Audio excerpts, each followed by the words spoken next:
Bismillahirrahmanirrahim. Assalamualaikum warahmatullahi wabarakatuh. Alhamdulillahi ala ihsani wa syukru lahu ala taufiqihi wa amtinani wa asyhadu an la ilaha illallah wahdahu la syarika lahu ta'ziman li sya'nih wa asyhadu anna Muhammadan abduhu wa rasuluhu da'ila ridwani. Allahumma salli alaihi wa ala alihi wa ashabihi wa ikhwani. Hadirin dan hadirat yang dirahmati oleh Allah Subhanahu wa taala, kita masih melanjutkan bahasan tentang talbis iblis terhadap ahli ibadah, orang-orang yang beribadah ya. Kita lanjutkan faslun al-insyighal bil mafdul anil fadil. Fasal tentang sibuk dengan yang tidak utama sehingga meninggalkan yang utama. Waqad labbasa ala jama'atil muta'abbidin fatarahum yusalluna al-lail wan nahar wa la yanzuruna fi islahi aibin batinin wala fi mat'amin wan nadhar fi dzalika aula bihi min kathrati tanafful. Kata Imam Ibnu Jauzi rahimahullahu taala, syaitan telah menggoda banyak dari ahli ibadah. Kau lihat mereka salat malam, salat sunnah di malam hari, salat sunnah di siang hari, tetapi mereka tidak perhatian terhadap perbaikan batin mereka. Padahal kita tahu dalam batin ini banyak sekali aib. Dan mereka juga tidak memperhatikan tentang apa yang mereka makan.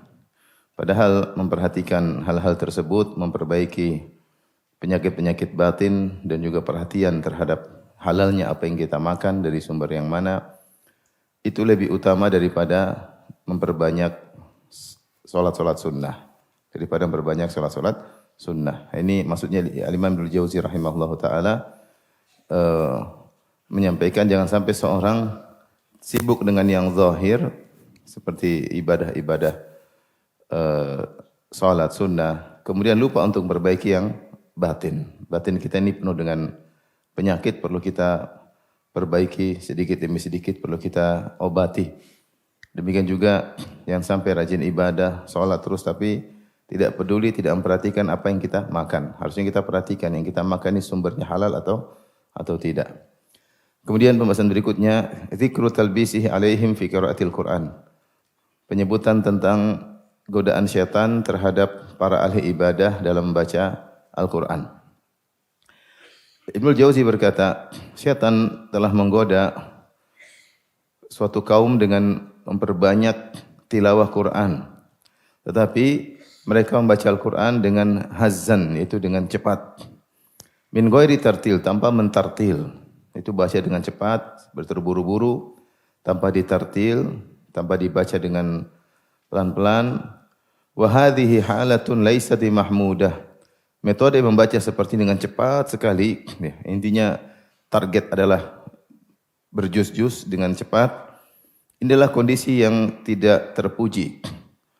Wa qad ruwiya an jama'atin minas salaf annahum kanu yaqra'una al-Qur'ana fi kulli yaumin aw fi kulli rak'ah. Memang benar diriwayatkan dari sebagian salaf, ada di antara mereka yang membaca Al-Qur'an khatam dalam sehari. Atau bahkan ada yang menghatamkan Quran dalam satu rakaat. Seperti diriwayatkan dari Utsman bin Affan radhiyallahu anhu dan juga diriwayatkan dari Al-Imam Abu Hanifah rahimahullahu taala. Mereka baca Quran satu rakaat khatam. Namun kata Ibnu Jauzi, wa hadza yakunu nadiran minhum. Namun ini adalah perkara yang jarang dari mereka. Wa man dawama alaihi, dan siapa di antara para salaf yang mungkin selalu seperti ini. Artinya mereka mungkin sulit tapi bukan setiap hari. Bukan setiap hari menghatamkan Quran satu hari khatam. Bukan setiap hari setiap satu rakaat 30 juz. Tapi mereka melakukan jarang. Tapi pernah mereka lakukan. Siapa yang mendawamkan hal ini, ya. Wa in kana jaizan, meskipun hal ini boleh. Boleh seorang terus khatam Al-Quran setiap hari satu kali. Illa anna tartil wa tathabbut ahabbu ilal ulama. Akan tapi membaca dengan tartil, dengan pelan-pelan itu lebih disukai oleh para ulama. Waqad qala Rasulullah sallallahu alaihi wasallam, Rasulullah SAW telah bersabda, la yafqahu man qara'a al-Qur'ana fi aqalla min thalath. Orang yang baca Al-Qur'an khatam Quran kurang dari 3 hari, maka dia tidak paham, dia tidak faqih, dia tidak paham apa? Al-Qur'an. Jadi kita dapatkan memang sebagian salaf mereka membaca Al-Qur'an khatam sehari sekali. Bahkan di antara mereka ada yang khatam sehari 2 kali, terutama di bulan Ramadan. Dan Ibnu Rajab Al-Hambali menyebutkan dalam kitabnya tentang keutamaan beribadah di bulan Ramadan, beliau menyebutkan bahwasanya larangan Nabi SAW untuk menghatamkan Quran kurang dari 3 hari itu berlaku di luar bulan Ramadan. Adapun pada bulan Ramadan, maka sebagian salaf mereka menghatamkan Quran sehari sekali, bahkan diriwayatkan oleh Imam Syafi'i rahimahullah, beliau menghatamkan sehari 2 kali. Namun ini ketika bulan Ramadan saja. Namun perlu diperhatikan, sulit bagi kita untuk mengkiaskan diri kita dengan mereka para ulama. Bayangkan Imam Syafi'i yang sejak usia 15 tahun sudah menjadi mufti di kota Mekah.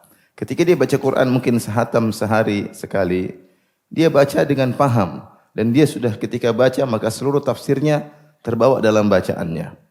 Maka beda dengan kita, yang kita baca kita enggak ngerti apa yang kita baca. Padahal tujuan utama dari baca Al-Quran adalah untuk liyadabbaru ayatih, untuk ditadaburi ayat-ayatnya. Maka maksud dari Al-Imam Ibnu Jauzi rahimahullahu taala adalah seorang berusaha membaca Al-Quran untuk dipahami, karena itu adalah keutamaan atau tujuan dari membaca Al-Quran. Kalau sudah dipahami, maka iman semakin mudah bertambah dan mudah untuk diamalkan. Adapun baca target sehari sekian juz, tapi bacanya dengan tidak tartil, tidak tasabbut, tidak pelan-pelan, hanya yang penting capai target, apalagi bikin grup-grup target. Akhirnya tidak ada tadabbur dalam bacaan tersebut, dan itu tentu talbis iblis, kata Al-Imam Ibnu Jauzi rahimahullahu taala. Maka seorang selain memperhatikan kuantitas dia baca, yang lebih utama adalah dia memperhatikan kualitas apa yang dia baca. Di antara hal yang perlu, yang saya sesalkan dalam kehidupan saya adalah baca Al-Quran, saya kurang tadabbur. Kadang saya juga baca dengan apa? Target, ya. Kadang saya baca dengan target. Itu pun saya ngerti bahasa Arab. Bagaimana lagi dengan yang tidak ngerti apa? Bahasa Arab. Maka mulai sekarang kita rubah cara baca Quran kita. Kita baca Quran dengan niat untuk apa? Tadabbur. Jadi niat untuk tadabbur. Ada beberapa niat yang bisa kita pasang ketika baca Al-Quran. Di antaranya niat tilawah, yang dimana setiap huruf dapat 10 pahala. Alif lam mim, la aqulu alif lam mim harfun. Kata Nabi SAW, aku tidak mengatakan alif lam mim satu huruf. Walakin alif harfun, wal lam harfum, wa mim harfun. Alif satu huruf, lam satu huruf, mim satu huruf. Siapa yang baca alif lam mim dapat 30 kebaikan. Itu di antara niat kita baca Al-Quran. Di antara niat kita baca Al-Quran adalah untuk mentadabburi Al-Quran. Di antaranya agar Allah memberikan rahmat kepada kita. Di antaranya kita dapat petunjuk ketika baca Al-Quran. Para ulama menyebutkan niat-niat tersebut. Sehingga ketika kita baca Al-Quran berkualitas. Bahkan boleh kita berniat untuk mengobati diri kita, untuk ruqyah diri sendiri, boleh. Ya, oleh karenanya seorang ketika baca Quran dia kumpulkan beberapa niat sehingga baca Qurannya berkualitas. Bukan cuma baca, kemudian target 1 juz, 2 juz, hatam, tapi yang didapatkan tidak sebanyak yang seharusnya. Oleh karenanya Nabi SAW mencela orang-orang Khawarij. Kenapa? Karena mereka baca Quran, mereka tidak paham. Kata Nabi SAW, yaqra'una al-Qur'ana la yujawizu taraqiyahum. Mereka baca Al-Quran namun tidak melewati taraqiyah, itu tidak melewati tulang selangkang mereka, itu tidak masuk ke dalam hati. Hanya sekedar di lisan. Ya, jadi mereka dicela karena tidak mentadabburi apa yang mereka baca. Maka seorang berusaha ketika baca Al-Quran niatnya adalah untuk mentadabburi. Al-Fudail bin Iyad rahimahullah pernah berkata, innama nuzzilal Quran liyu'mala bih fattakhadhan nasu qira'atahu amalan. Sungguhnya Al-Quran itu diturunkan untuk diamalkan. Dan untuk bisa diamalkan harus ditadabburi, harus ngerti. Bagaimana mengamalkan Al-Quran kalau tidak dimengerti? Ngerti dulu baru diamalkan. Fattakhadhan nasu qira'atahu amala. Maka sebagian orang hanya membatasi mengamalkan Al-Quran dengan membacanya saja. Sehingga dia kalau sudah khatam Quran dia merasa sudah mengamalkan. Padahal belum. Baca itu adalah salah satu tahapan yang paling awal. Tahapan kedua tadabbur. Tahapan ketiga baru beramal. Maka nasihat bagi saya pribadi dan juga kepada para hadirin hadirat, mulai sekarang kalau baca Quran berusaha untuk mentadabburi. Agar ketika kita baca berkualitas dan kita tambah iman. Kita baca pelan-pelan, tidak usah buru-buru. Tidak usah buru-buru, baca aja, baca. Kalau tidak ngerti, baca terjemahannya. Tentu berbeda kalau kita hanya sekedar baca. Makanya tadi Rasulullah SAW mengatakan, la yafqahu man qara'al Qur'an fi aqalla min thalath. Tidak faqih atau tidak paham orang menghatamkan Quran kurang dari 3 hari. Ini Rasulullah SAW bicara kepada orang-orang Arab yang mereka ngerti bahasa Arab. Itu pun kalau mereka khatam Quran kurang dari 3 hari tidak dikatakan paham. Artinya Rasulullah menyuruh mereka untuk menghatamkan Quran 3 hari minimal atau lebih daripada itu. Maka jangan sampai iblis datang mentalbis, menggoda kita sehingga kita hanya terfokus, terpacu pada akhir surat yang penting selesai, tanpa kita tadabbur, Dan banyak perkataan dari Ibnu Mas'ud radhiyallahu anhu melarang akan hal ini ya. Jangan jadikan akhir Quran sebagai tujuanmu, tapi qifu inda ajaibihi. Berhentilah pada keajaiban-keajaiban Al-Quran. Harrikul qulub, goyangkan hati, pikirkan, renungkan, maka akan datang bacaan yang berkualitas yang sangat mudah menambah iman. Makanya para ulama menyebutkan di antara cara, karena iman itu yazid wa yanqus, iman itu naik dan turun. Di antara cara paling mudah menambah keimanan dengan baca Al-Quran. Tapi baca Quran yang berkualitas. Bukan sekedar yang penting khatam. Adapun bulan Ramadan, sesekali khatam Quran dalam waktu singkat 2 hari itu boleh. Ya, sebagaimana para salaf tentu dengan bacaan yang berkualitas, ya, tetap dipahami maknanya sebagaimana yang dipraktikkan oleh para salaf. Kemudian Ibnu Jauzi berkata, waqad labbasa iblisu ala qaumin minal qurra. Iblis telah menggoda, membuat rancu sekelompok ahli baca Quran, sekelompok qari. Mereka membaca Al-Quran di menara masjid di malam hari. Dahulu tidak ada toa, tidak ada mikrofon ya. Sehingga orang kalau adzan di menara supaya apa? Suara terdengar. Ini masalahnya bukan adzan, dia baca Quran di menara masjid di malam hari. Bil aswatil mujtami'atil murtafi'ati juz'a wal juz'ain. Dengan suara yang kencang yang dia kumpulkan kemudian dia keluarkan dengan keras.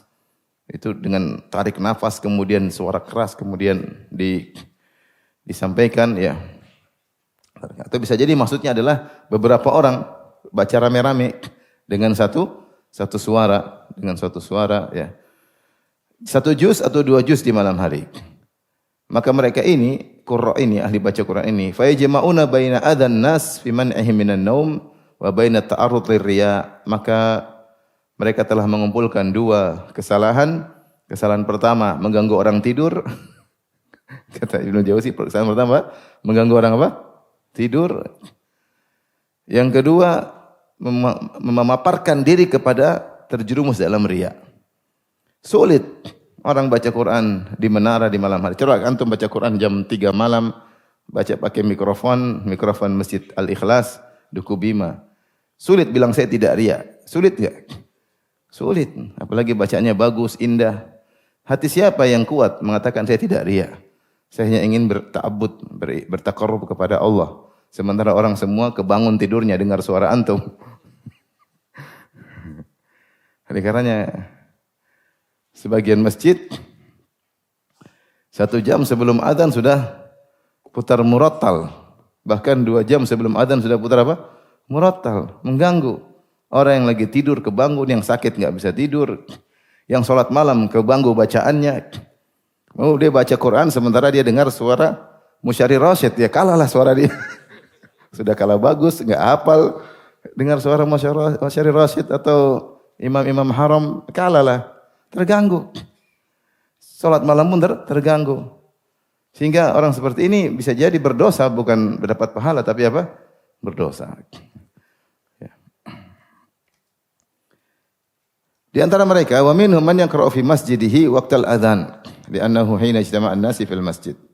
Di antaranya ada yang baca Quran ketika azan, habis azan dikumandangkan dia baca Quran. Orang udah kumpul dengar dia baca Quran. Ini juga mengganggu sama. Antum bayangkan kalau habis azan Isya terus orang baca Quran di masjid. Yang mau salat sunnah terganggu, yang membaca juga mau nangis, ya Allah lunasi hutangku, enggak bisa bilang, enggak bisa khusyuk. Ya Allah lunasi, aduh apa lunasi, ya Allah lunasi. Bingung mau bilang lunasi hutangku, mau nangis terganggu, enggak bisa. Mau doa menangis susah karena terganggu dengan apa? Baca Al-Quran, apalagi bacaan tersebut kita hafal, lebih terganggu lagi. Lebih terganggu lagi. Akhirnya sunnah tidak terjalankan. Kita masuk dalam sebagian masjid, begitu habis adzan mulai bersenandung, bersolawat, muji-muji Nabi. Dengan mikrofon, kita baca Quran enggak bisa, berdoa juga tidak bisa, salat sunnah setelah adzan juga terganggu. Begitulah yang terjadi. Belum lagi orang seperti ini terpapar dengan riya. Terpapar dengan apa? Dengan riya. Repot ya. Terkadang saya masuk di masjid bersenandung, sudah bahasa Arabnya salah. Aduh, gimana ini? Udah suaranya fals. Fals saja mengganggu, apalagi kalau suaranya merdu. Lebih terganggu lagi. Oleh karenanya sunnah yang terbaik adalah sunnah Nabi SAW dan para sahabat. Ya, jika Nabi dan para sahabat tidak melakukannya, maka itu Islam yang terbaik. Islam yang terbaik. Wa khairul huda Muhammadin sallallahu alaihi wasallam. Sebaik-baik petunjuk Nabi sallallahu alaihi wasallam. Man istanna falyastanna biman qad mat. Siapa yang ingin bersunnah, berteladan, maka berteladanlah kepada yang sudah meninggal dunia, kata Ibnu Mas'ud. Itu kepada para sahabat. Mereka sudah ya ittabi'u wa la tabtadi'u. Qad kufitum, ittiba'lah, jangan bikin bid'ah, maka kalian sudah cukupkan. Enggak usah bikin perkara baru. Sudah ada contohnya, tinggal apa? Tinggal ngikut. Karena menyelisih sunnah, setiap ada penyelisihan terhadap sunnah, maka ada sunnah yang ditumbalkan. Itu kaidah. Tidaklah ibadah model baru muncul kecuali ada sunnah yang ditumbalkan. Seperti tadi contoh sederhana. Orang masuk masjid, kemudian baca Quran seperti kata Ibnu Jauzi rahimahullah, baca Quran keras-keras. Sunnah, salat sunnah terganggu, baca Quran di antara Al-Quran, mungkin baca doa di antara azan iqamah juga terganggu, mengisi waktu baca Quran juga terganggu. Ya sudah, repot. Baik. Berkata Ibnu Jauzi, "Wa min a'jabi ma ra'aitu fihim anna rajulan kana yusalli bin nasi salata subhi yaumal jum'ati, thumma yaltafitu fayaqra'ul mu'awwidhatain wa yad'u du'a al-khatmah liyu'liman nasa anni qad khatamtul khatmah." Di antara perkara yang menakjubkan yang aku lihat, ada seorang menjadi imam salat subuh pada hari Jumat. Setelah dia selesai salat Jumat, salat subuh di hari Jumat, Assalamualaikum warahmatullahi wabarakatuh. Kemudian dia di depan jamaah, dia baca al-mu'awwidhatain, yaitu qul a'udzu birabbil falaq, qul a'udzu birabbin nas. Kemudian dia baca dengan doa khatam Quran. Agar dia kasih tahu orang-orang bahwasanya dia sudah khatam apa? Quran. Ini kalau khatam enggak usah baca depan orang-orang, baca di pojok sana kalau mau. Karena ngapain baca di depan banyak orang, supaya orang tahu kau sudah khatam Quran. Ma hadhi tariqatus salaf. Ini bukan cara metode salaf seperti ini. Fa inna salafa kanu yasturuna ibadatihim. Adapun para salaf dahulu mereka menyembunyikan ibadah mereka, bukan pamer-pamer seperti itu. Taruhlah itu tidak riya, taruhlah itu ikhlas. Itu pun bukan metode apa? Salaf, apalagi kalau terkena dengan riya.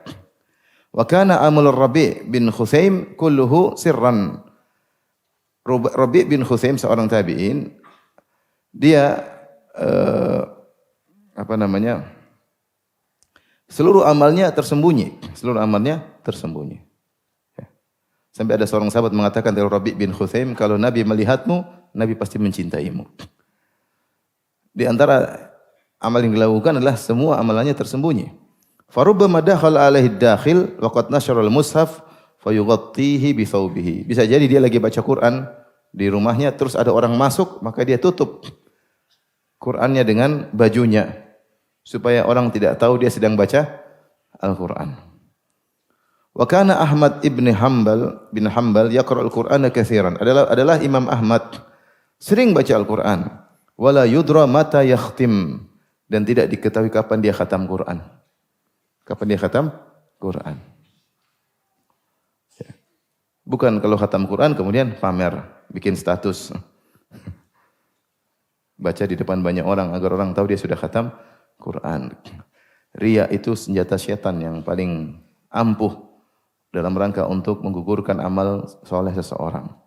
Dia sudah khatam Quran, mungkin berusaha seminggu, 2 minggu, baca terus. Kemudian ketika dia khatam dia riya, maka amalnya menjadi apa? Jadi gugur. Maka seorang waspada dengan talbis iblis.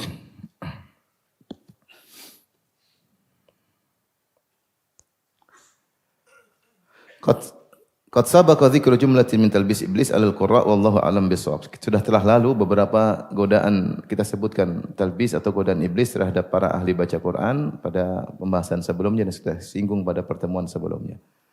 Taib, bab berikutnya tentang atau pembahasan berikutnya tentang dzikru talbisihi alaihim fi shaum. Godaan syaitan terhadap ahli ibadah dalam ibadah puasa.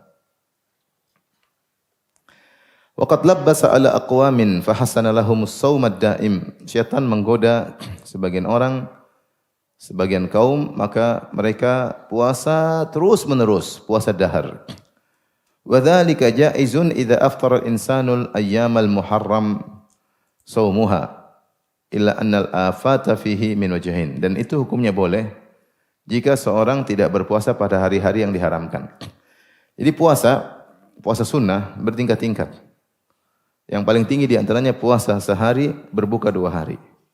Puasa sehari berbuka 2 hari. Lebih tinggi lagi puasa Daud alaihissalam. Puasa sehari berbuka sehari. Kata Nabi, la afdala min dzalik. Tidak ada yang lebih afdal daripada ini. Di atasnya lagi ada khilaf di kalangan para ulama, yaitu puasa dahar. Puasa tiap hari. Dengan syarat ketika hari-hari diharamkan puasa tidak boleh berpuasa. Seperti hari Id, Ayyamut Tasyriq. Ini tidak boleh berpuasa. Nah, kalau ada orang puasa setiap hari kecuali hari raya Idul Fitri, Idul Adha dan hari-hari tasyrik, bagaimana hukum puasa seperti ini yang dilakukan tiap hari selain hari Idul Adha, Idul Fitri dan hari-hari tasyrik? Maka khilaf di kalangan para ulama. Secara umum ada 2 pendapat di kalangan para ulama. Pendapat pertama mengatakan bahwasanya tidak dianjurkan berpuasa setiap hari, puasa dahar. Dan yang mengatakan tidak dianjurkan ini pun ada 2 pendapat. Ada yang mengatakan haram seperti Ibnu Hazm rahimahullah, ada yang mengatakan makruh. Kalau tidak salah mazhab Hanafiyah dan dipilih oleh Ibn Taimiyah rahimahullah taala bahwasanya puasa dahar seperti ini hukumnya makruh. Dan banyak dalil yang menunjukkan akan kemakruhan atau keharamannya. Di antaranya Rasulullah mengatakan kepada puasa yang tiap hari atau ketika Abdullah bin Amr bin Al-As ingin puasa lebih daripada puasa Daud, kata Nabi sallallahu alaihi wasallam, la afdhala min dzalik. Tidak ada yang lebih afdal dari puasa apa? Daud. Demikian juga ketika ada seorang bertekad untuk puasa setiap hari, ketika 3 orang datang ke rumah istri Nabi sallallahu alaihi wasallam bertanya kepada istri Nabi sallallahu alaihi wasallam an ibadatir Rasul fis sir, tentang bagaimana ibadah Nabi SAW ketika di rumah. Maka istri Nabi kabarkan Rasulullah itu begini. Maka 3 orang ini kemudian terpacu. Mereka berkata Rasulullah SAW ibadahnya seperti itu. Wa qad ghufira lahu ma qad taqaddama min dzambi wa ma ta'akhkhar. Sementara dia telah diampuni dosa yang telah lalu maupun akan datang. Adapun kita enggak jelas. Maka mereka pun bertekad. Satu berkata, fa inni usolli wala anam. Saya akan salat semalam suntuk, saya tidak tidur. Yang satu berkata, asum wala uftir. Saya akan puasa tiap hari dan saya tidak akan berbuka. Yang satu berkata, sa'atazilun nisa. Saya akan meninggalkan para wanita. Saya tidak mau menikah. Sampailah kabar ini kepada Nabi sallallahu alaihi wasallam, maka Rasulullah SAW pun marah. Antumul ladzina qultum kadza wa kadza. Kalian yang mengatakan demikian. Maka Rasulullah SAW bantah mereka satu demi satu. Fa inni atqakum li Rabbi wa akhsyakum. Aku adalah orang yang paling bertakwa kepada Allah dan yang paling khusyuk kepada Allah Subhanahu wa taala. Walakinni usolli wa anam, tapi saya salat dan saya tidur. Artinya saya tidak salat semalam suntuk, ada waktu saya salat saya tidur. Wa asumu wa uftir, dan saya ada puasa dan juga saya juga berbuka, tidak puasa dahar, ada waktu saya berbuka. Wa atazawwajun nisa, dan aku menikahi para wanita. Sampai 9 wanita Rasulullah SAW menikahi. Ya, kalau laki-laki yang lain maksimal 4. Kemudian kata Nabi sallallahu alaihi wasallam, "Faman raghiba an sunnati falaysa minni." Siapa yang benci dengan sunnahku bukan dari bagianku. Ini dalil bahwasanya Rasulullah menegur orang yang ingin puasa setiap apa? Setiap hari. Tentu ada pembahasan, ada yang mengatakan boleh dengan berbagai alasan, tapi ini pendapat pertama mengatakan bahwasanya puasa ad-dahr tiap hari kecuali Al-Idain, Idul Fitri, Idul Adha dan Ayyamut Tasyrik, maka hukumnya kalau bukan haram maka makruh. Pendapat kedua mengatakan berbolehkan. Ini pun ada dua pendapat. Ada yang mengatakan mustahab seperti mazhab Syafi'i, ada yang mengatakan jaiz, boleh seperti mazhab Hambali, dan Ibnu Jauzi mazhab Hambali. Ya, tentu mereka punya pembahasan. Intinya kita ambil pendapat yang membolehkan. Sebagaimana pendapat mazhab Hambali. Makanya kata Ibnu Jauzi, meskipun boleh, ya, kata beliau, meskipun boleh selama tidak puasa pada hari-hari yang dilarang, illa annal afat fihi min wajhain, tetapi ada dua kekurangan yang akan menimpa orang yang melakukan seperti ini tiap hari. Ahaduhuma, kekurangan yang pertama, annahu rubbama ada bi dha'fil quwwah. Bisa jadi menyebabkan dia lemah.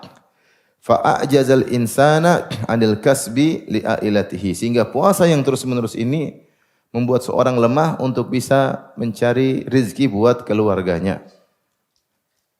Dan juga wa mana'ahu min i'fafi zaujatihi, dan juga bisa membuat dia terhalang untuk i'faf zaujatihi, istrinya, yaitu istrinya butuh juga dimesrai, istrinya juga butuh untuk menundukkan pandangan, istrinya juga butuh dipenuhi hasratnya. Kalau dia terus-menerus puasa seperti ini, bisa jadi dia tidak bisa memenuhi kebutuhan biologis istrinya. Ini kata Ibnu Jauzi. Ini kekurangan yang pertama. Kalau terus-menerus seperti ini bisa jadi lemah, tidak bisa cari rezeki buat keluarga, pada mencari rezeki buat keluarga, jihad fisabilillah. Yang kedua, terkadang tidak bisa memenuhi kebutuhan biologis istrinya. Taib yang kedua, kekurangan yang kedua, annahu wa fi sahihain, dalam sahihain Rasulullah SAW bersabda, inna li zaujika 'alaika haqqan, sungguhnya istrimu punya hak yang harus kau tunaikan. Fakam min fardhin yadhi'u bihadan nafl, betapa banyak kewajiban yang akhirnya terlalaikan gara-gara menjalankan sunnah yang salah. Betapa banyak kewajiban yang terlalaikan gara-gara menjalankan sunnah ini. Dianggap baik, bukan perkara yang, maksudnya ini bukan wajib. Apalagi Rasulullah mengatakan, la afdhala min dzalik, tidak ada yang lebih baik daripada puasa Daud. Kemudian dia paksakan dirinya, akhirnya dia melalaikan kewajiban kepada istrinya. Susah mencari rezeki buat keluarganya, dan juga tidak memenuhi kebutuhan biologis istrinya. Yang kedua, annahu yufawitul fadilah, menyebabkan dia terluputkan dari keutamaan. Kenapa? Telah valid dari Nabi sallallahu alaihi wasallam bahwa Rasulullah SAW bersabda, afdhalus siyam siyamu Daud.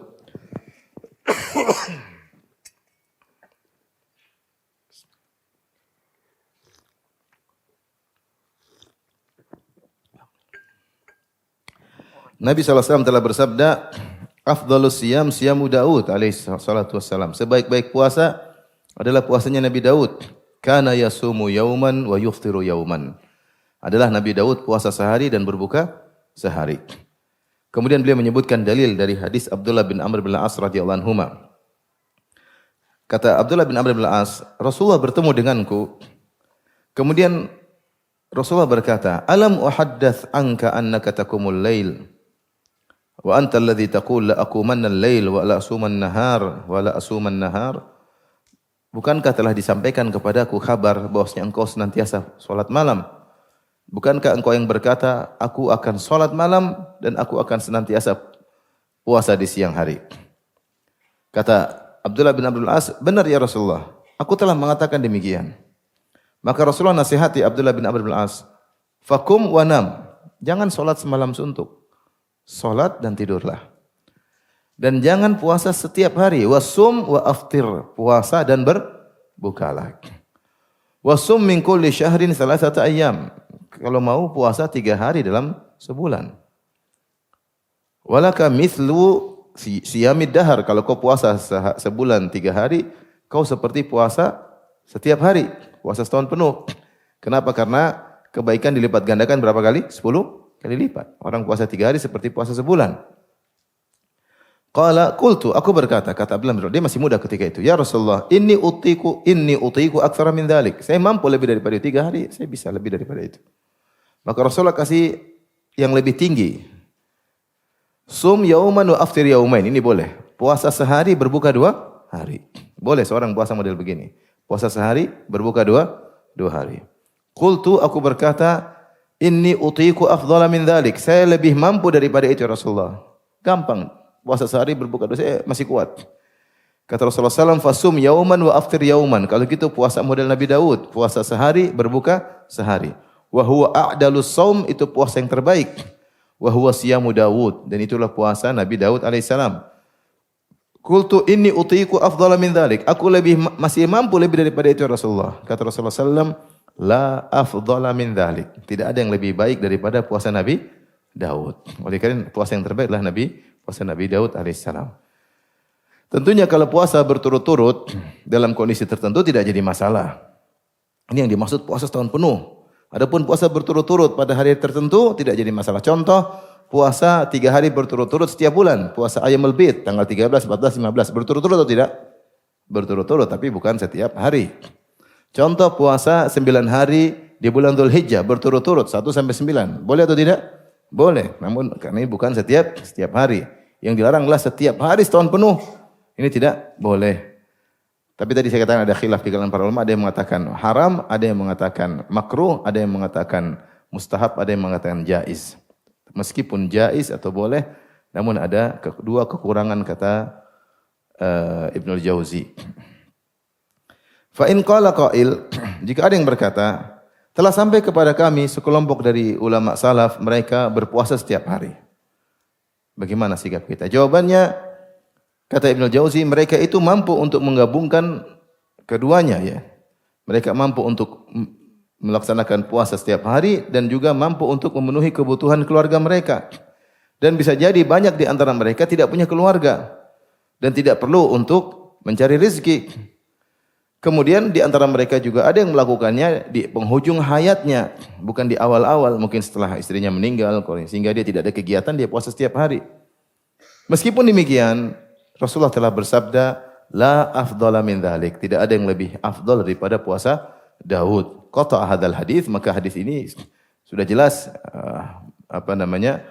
menjadi faisal, menjadi penentu bahwasanya yang paling terbaik adalah puasa siapa? Nabi Daud. Kata Nabi SAW, ahabbus siyam ilallah siyamu Daud.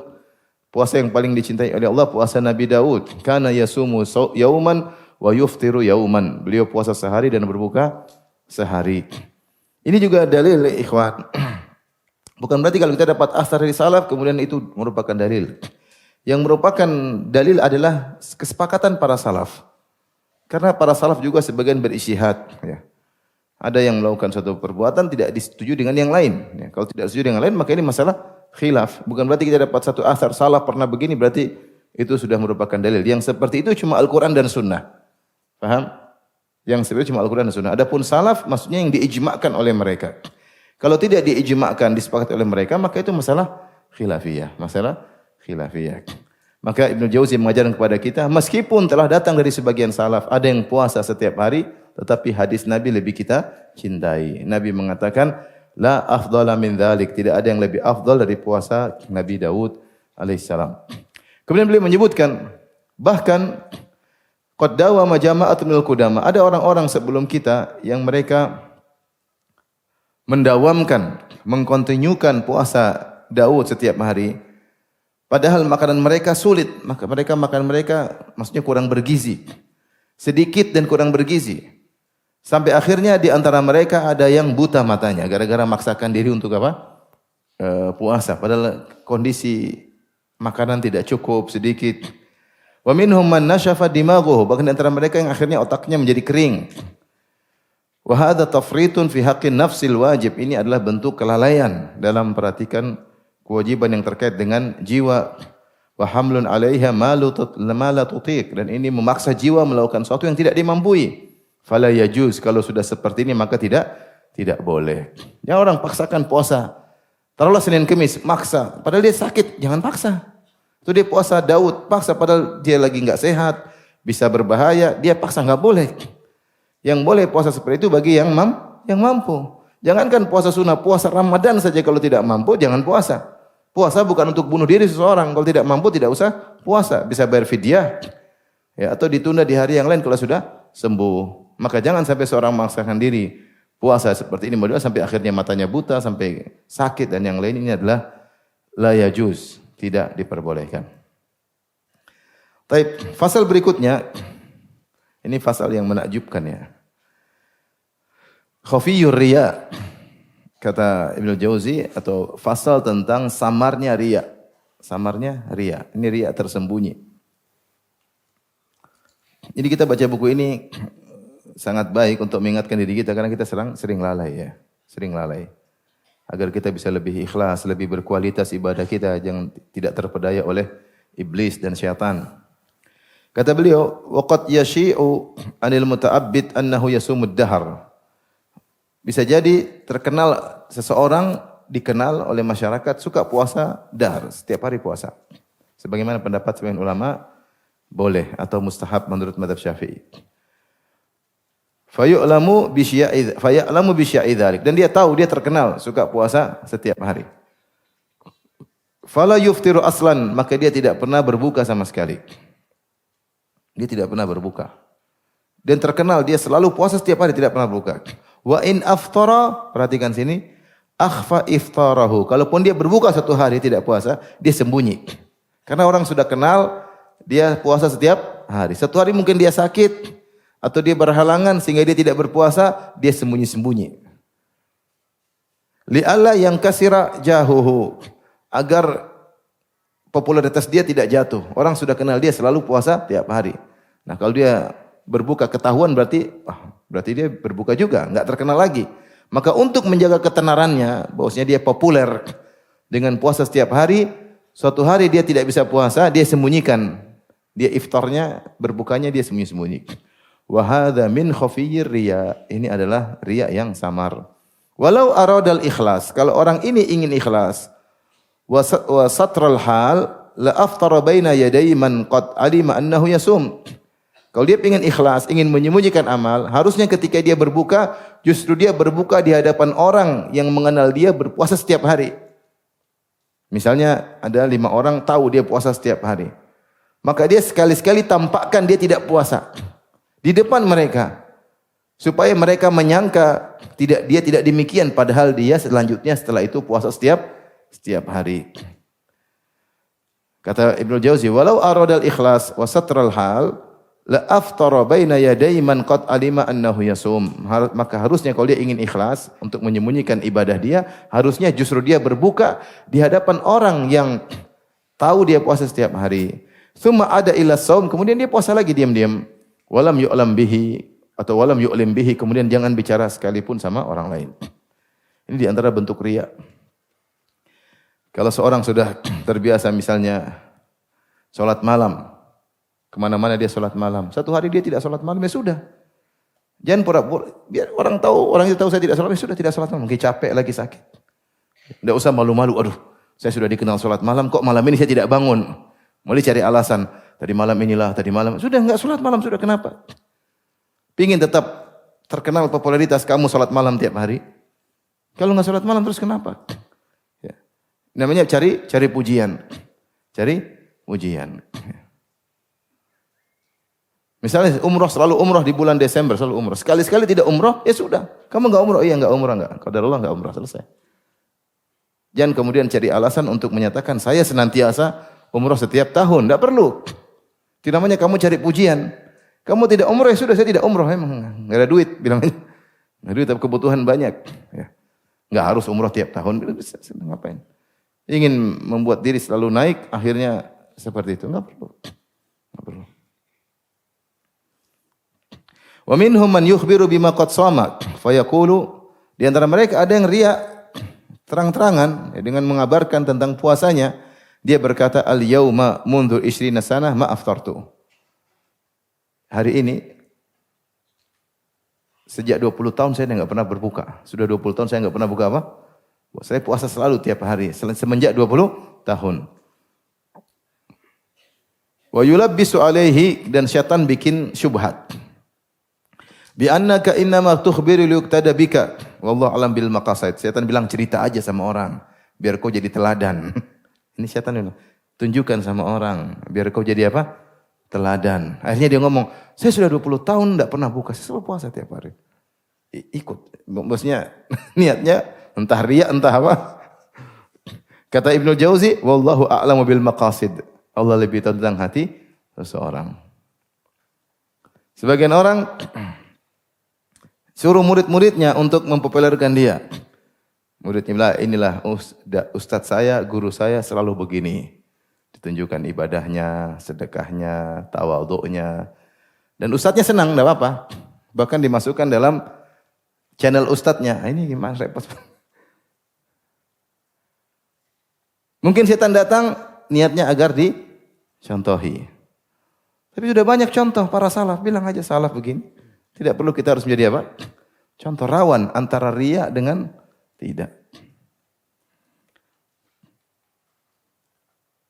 Inilah guru saya, kebiasaan dia setiap pagi salat duha di shooting. Masukin. Inilah guru saya, setiap saya kalau setiap pada subuh sedekah, shooting misalnya. Mungkin bukan dia yang ngomong, tapi muridnya yang ngomong atas perintah siapa? Dia. Kalau dia ikhlas, dia harusnya larang. Jangan sebarin kayak gitu. Saya ini siapa? Banyak dosa-dosa saya. Kata Abu Hazim, "Uktum min hasanatik kama taktum min sayyiatik." Sembunyikanlah kebaikan-kebaikanmu sebagaimana kau sembunyikan apa? Dosa-dosamu. Masalah ikhlas ini berat. Masalah riya berat. Maka jangan orang bermudah-mudahan. Lihat kata Ibnu Jauzi. Bisa jadi setan bikin syubhat sama dia, kabarkanlah ibadahmu supaya kau dicontohi. Padahal bukan dicontohi, supaya dihormati. Kabarkanlah ibadahmu supaya kau dihormati. Kalau kau sudah ingin dihormati, berarti namanya riya. Maka amalanmu gugur. Sayang, sudah 20 tahun puasa sunnah, bisa gugur gara-gara pingin dipuji. Taib. Minimal kalau kau ikhlas, juga ada kekurangan. Kalaupun ikhlas, saya niatnya benar, saya tidak pingin riya. Saya di shooting sholat duha bukan riya, saya pingin agar orang contoh saya. Taib, taruhlah kau ikhlas. Kalaupun ikhlas, pahalamu berkurang. Dari pahala ibadah yang tersembunyi, menjadi pahala ibadah yang terlihat. Kata Sufyan Ats-Tsauri, "Innal abda la ya'malu al-amala fis sirr." Sungguh seorang hamba melakukan amal ibadah dalam kesendiriannya, tidak ada yang tahu. Fala yazalu bihi syaitanu hatta yatahaddatsa bihi. Maka syaitan menggodanya sampai akhirnya dia ngomongin. Fayantaqilu min diwanis sir ila diwanil alaniyah. Maka pahala dia berpindah. Tadinya di pahala amal tersembunyi, turun derajat menjadi pahala amal yang terlihat. Dan amal tersembunyi pahalanya lebih besar daripada amal yang terlihat. Saya maksudnya begini, para salaf, mereka sangat ikhlas, kita tidak ragu akan hal tersebut. Itu pun mereka menyembunyikan amal mereka. Mereka tidak berani spekulasi tentang keikhlasan mereka. Bahkan mereka berusaha payah, tadi ada yang baca Quran mereka tutup. Nanti kita sebutkan berbagai bagaimana usaha mereka untuk menyembunyikan amal soleh mereka. Dan mereka takut riya. Padahal mereka ikhlasnya luar biasa. Ini zaman sekarang kayak enggak ada riya sama sekali. Pamer amal sana, pamer amal sini seakan-akan hati saya bersih tidak akan terkena riya. Lah kalau para salaf aja takut riya, kamu tidak takut? Coba cek diri sendiri. Para salaf dulu takut riya, terus kamu tidak takut riya? Lebih hebat dari para salaf. Maka para salaf dahulu bersusah payah untuk menyembunyikan amal soleh. Di zaman sekarang ini orang bersusah payah untuk mempublish amal solehnya. Bersusah payah. Pakai tim lah, ada tukang shootingnya lah, dipublish lah. Maka seorang waspada jangan sampai tergoda oleh syaitan. Minimal kalau dia pun ikhlas, maka pahalanya berkurang dari pahala amal tersembunyi menjadi pahala amal terlihatkan. Itu cara syaitan untuk menggoda seorang. Apalagi kalau riya, repot. Wa fihim man adatu saumul isnain. Kata Ibnu Jauzi, di antara mereka ada yang kebiasaannya saumul isnain wal khamis. Selalu puasa Senin Kamis. Kalau diajak makan-makan, dia berkata dengan ini riya ini, tapi riya tersembunyi. Ini hari apa? Hari Kamis kan? Oh iya lupa. Ini keren, cara riya yang keren. Lebih baik kata Ibnu Jauzi dia berkata, ana shaim, saya sedang puasa. Lebih baik begitu. Kalau dia mengatakan saya sedang puasa, maka tidak diketahui dia kebiasaan puasa Senin Kamis. Tapi kalau dia bilang ini hari apa coba? Hari Kamis kan? Berarti seakan-akan dia tunjukkan kebiasaan saya Senin Kamis adalah puasa. Ingin pamer. Mending dia berkata, ana shaim, saya sedang puasa. Mohon maaf saya enggak bisa hadir, saya lagi puasa. Padahal puasa qadha. Atau puasa nadar. Atau puasa melanggar sumpah. Udah nggak usah jelas, saya sudah puasa sudah. Kebetulan hari Senin, nggak usah jelasin. Ini hari apa ayo? Masa nggak tahu? Ria itu sangat tipis, hati-hati. Wa inna ma qawluhu yaumul khamis maknahu anni asumu kulla khamis. Kalau dia berkata ini kan hari Kamis, akan dia kabarkan setiap hari Kamis saya puasa. Di antara mereka ada yang puasa Senin Kamis tapi memandang orang-orang yang tidak puasa dengan menghina. Ini orang kok tidak puasa. Puasa katanya hafal Quran kok tidak puasa. Katanya ini kok puasa. Nah, itu kamu puasa bukan untuk merendahkan orang lain. Dia mungkin tidak puasa tapi dia berbakti sama orang tuanya. Mungkin dia berpuasa tapi dia tidak pelit. Kamu puasa tapi pelit, justru puasa supaya hemat. Oleh karenanya kita puasa tidak usah menghina orang. Alhamdulillah Allah kasih kita nikmat bisa puasa ini, tidak usah menghina orang lain. Di antara mereka ada yang berpuasa tapi mereka tidak peduli iftarnya pakai makanan apa, terkadang haram, syubhat mereka tidak peduli. Di antara mereka ada yang puasa tapi gibah jalan terus.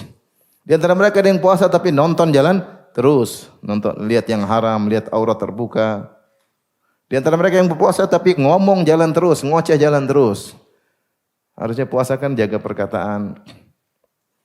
Iblis telah menggodanya dengan menggambarkan kalau kamu puasa semua dosa tersebut akan dihilangkan. Ini semua adalah minal talbis, adalah tipuan syaitan. Masih ada waktu? Baik. 1 menit lagi. Jadi seorang kalau beribadah dia waspada ya. Jangan sampai ibadahnya hancur gara-gara riya. Dan setan menghembuskan riya dalam diri seorang bahkan dengan cara yang sangat tersembunyi ya. Dan saya punya kajian judulnya riya yang tersembunyi ya. Riya yang tersembunyi. Seorang waspada. Akhirnya pun kita akan meninggal bertemu dengan Allah sendiri-sendiri. Maka pentingkanlah ibadah kita agar kita berusaha diterima oleh Allah Subhanahu wa taala. Jangan pedulikan pujian manusia.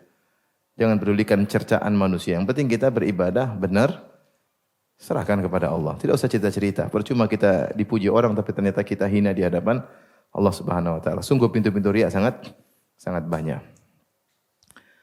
Baik, azan ya. Silakan azan. Masih satu pertemuan lagi tentang talbis iblis dalam ibadah. Masih satu pertemuan lagi insyaallah pekan depan libur kayaknya. Pekan depan libur kayaknya. Nanti pekan depannya lagi. Wallahu alam pekan depannya. Tapi demikian habis azan kita tanya jawab. Wabillahi taufik. Assalamualaikum warahmatullahi wabarakatuh.